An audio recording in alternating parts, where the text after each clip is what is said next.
अस्सलाम वालेकुम नाज़रीन। दूसरी किस्त जो है वो शुरू होती है कुर्दोगलू, जो कि अर्तुगरुल का चचा है। वो कारा त्योगर के साथियों को बुलाता है, उस खेमे तक उनको रास्ता बताता है जिसमें जो कैदी हैं नुमान, हलीमा और उसका भाई।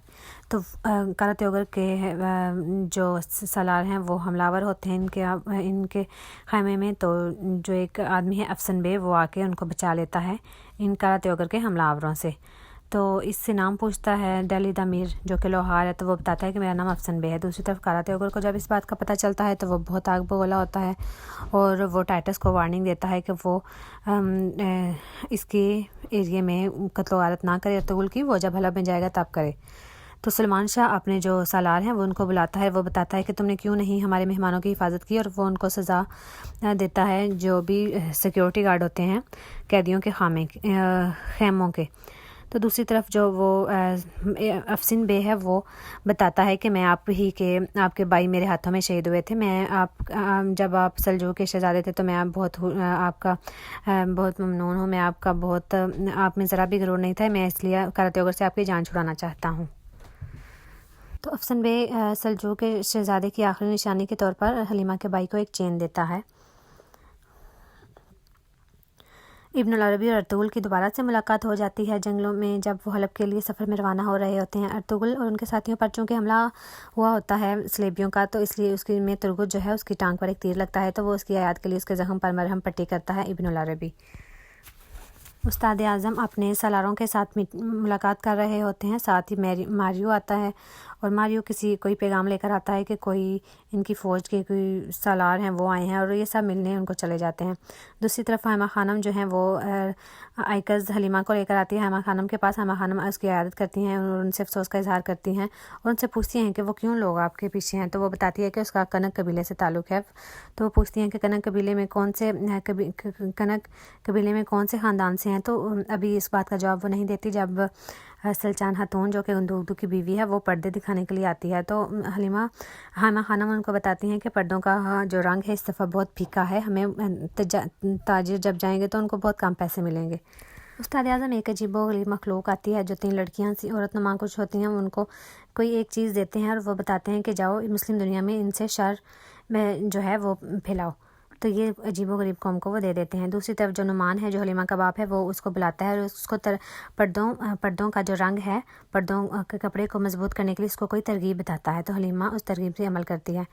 इब्नुल अरबी और अर्तुगरुल बैठे होते हैं और इब्नुल अरबी हज़रत अबू बकर सिद्दीक़ रज़ियल्लाहु तआला अन्हु और हज़रत वसल्लम के बारे में उनको हौसला देते हैं। एक वाक़या सुनाते हैं जिसमें हज़रत वसल्लम अबू बकर सिद्दीक़ हिजरत के लिए जाते हैं और उसके बाद मकड़ी जब जाला बना देती है, तो इसलिए इब्नुल अरबी उनको बताते हैं कि अगर तुम रास्ते में अल्लाह ताला को अपना साथी बनाओगे तो तुम्हारा रास्ता आसान होगा, लेकिन अगर तुम अल्लाह ताला को साथी नहीं बनाओगे तो शैतान जो है वो तुम्हारे साथ हमेशा रहेगा। अभी वो ये बात कर रहे होते हैं कि जो टाइटस होता है वो भेस बदल के इनके पास आ जाता है और वो कहता है कि मैं हलब जा रहा हूँ, मैं मुसाफिर हूँ, मैंने आग देखी तो मैं बैठ गया।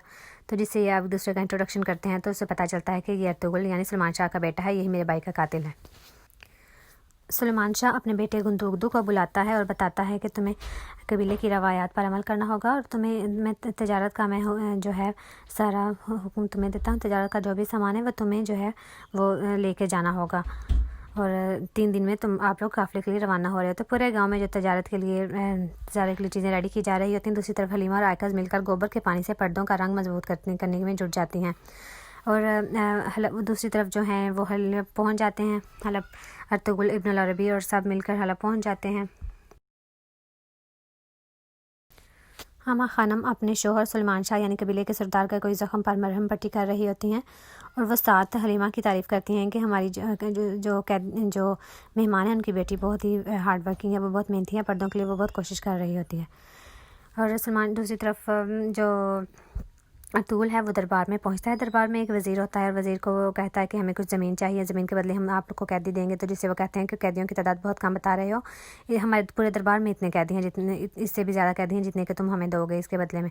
तो जिस पर उसको जाने का कहता है तो उससे लड़ाई करना तो जाने का कहता है। तो उसके जो है इब्नुल अज़ीज़ के उसको निकाल रहे होते हैं फ़ौजी, तो वो लड़ना शुरू कर देता है। वो कहता है तो अभी ये लड़ रहे होते हैं तो तब भी आकर जो है इब्नुल अज़ीज़ वो आ जाता है अपने वज़ीर नासिर के साथ और फिर उनको वो इनविटेशन देता है कि ठीक है रात को खाने पर तो मामा हम इसके मामले में बात करेंगे, आपको ज़मीन देने की तजवीज़ पर देखेंगे। ارطغرل قراتیوگر کے ساتھ مل کر پلاننگ کر رہا ہوتا ہے کہ کس طرح وہ تجارت کا جب قافلہ نکلے گا تو اس پر حملہ کریں گے اور گندوگدو کو اغوا کریں گے۔ تو دوسری طرف جو تجارت کا سارا سامان ہے گندوگدو کو جمع کرواتے ہیں سارے گاؤں قبیلے والے، اور یہ سارا سامان اکٹھا کر کے تجارت کی تیاری کرتے ہیں قافلے کو لے کر جانے کے لیے۔ اور حمام میں جو ارطغرل کے ساتھی ہیں ترگت اور بمسی اور دوان، یہ سب آپس میں ایسے ہی لڑ جھگڑ رہے ہوتے ہیں۔ تو دوسری جب یہ نہا کر نکلتے ہیں تو ان کو پتہ چلتا ہے کہ ان کے اوزار جو ہیں وہ کوئی لے چکا ہوتا ہے، غائب ہیں، ان کی جگہ پر موجود نہیں، جس پر ارطغرل کو بہت غصہ آتا ہے۔ ارطغرل کا جو ہتھیار ہیں وہ اس کی جگہ پر ہی ہوتے ہیں جدھر اس نے سنبھال کے رکھے ہوتے ہیں۔ تو یہ سب بہت پریشانی کا اظہار کرتے ہیں۔ جب رات کو پھر یہ جب دربار پر کھانے کے لیے جاتے ہیں تو ادھر ابن العزیز ان سے بات کرتا ہے اور پورا پوچھتا ہے کہ آپ ہمیں اس کے بدلے میں کیا دو گے، تو وہ بتاتا ہے کہ میں آپ کو جنگجو قیدی دوں گا جو کہ ہر محاذ میں آپ کے لیے لڑنے کے لیے تیار ہوں گے۔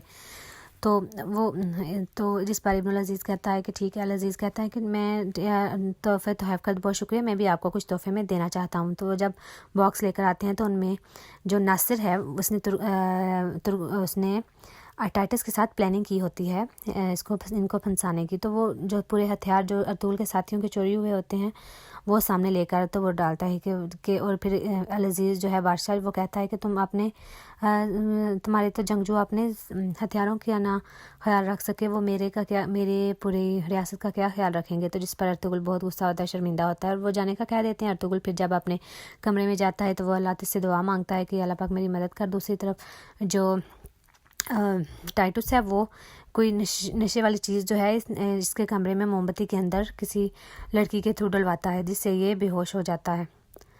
تو بے ہوش جب یہ ہو جاتا ہے اور وہ مارنے کے لیے آتا ہے تو یہ فٹافٹ اسی ٹائم وہ اس کا نشہ جو ہے وہ ختم ہو جاتا ہے، ہوا سے جو اس کی آگ ہے موم بتی میں سے بجھ جاتی ہے اور اس دوائی کا اثر بھی ختم ہو جاتا ہے، تو یہ فٹافٹ اس بندے کو ادھر سے ہی پکڑ لیتا ہے۔ تو ادھر ہی جو ایپیسوڈ ہے وہ ختم ہو جاتی ہے 5ویں۔ تو اگلی ایپیسوڈ دیکھنے کے لیے میرے چینل کو لائک، سبسکرائب اور شیئر ضرور کیجیے گا۔ اللہ حافظ۔